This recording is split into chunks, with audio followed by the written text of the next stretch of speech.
Crown Prince रेजा Pahlavi का बयान भी सामने आया। उन्होंने कहा कि मैं सत्ता नहीं चाहता हूं, मुझे ताज या कोई पद की उम्मीद नहीं है। पहलवी ने कहा कि मुझे मंजिल तक पहुंचने के लिए पुल की तरह देखें।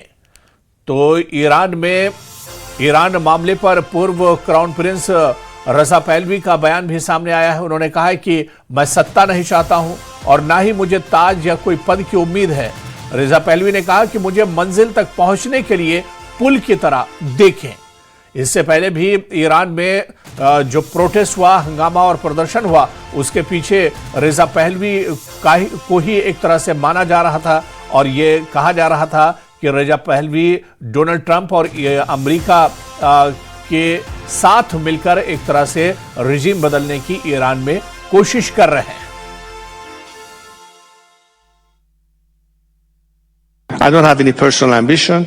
I'm not seeking power. I don't want to have a crown on my head or a title. But I think that they should look at me as a bridge to that destination and not the destination itself.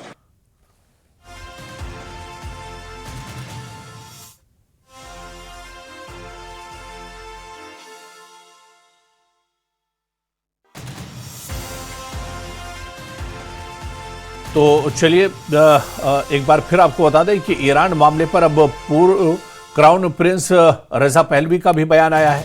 उन्होंने कहा कि मैं सत्ता नहीं चाहता हूं, मुझे ताज या कोई पद की उम्मीद नहीं है, बल्कि रेजा पहलवी ने कहा कि मुझे मंजिल तक पहुंचने के लिए पुल की तरह देखें।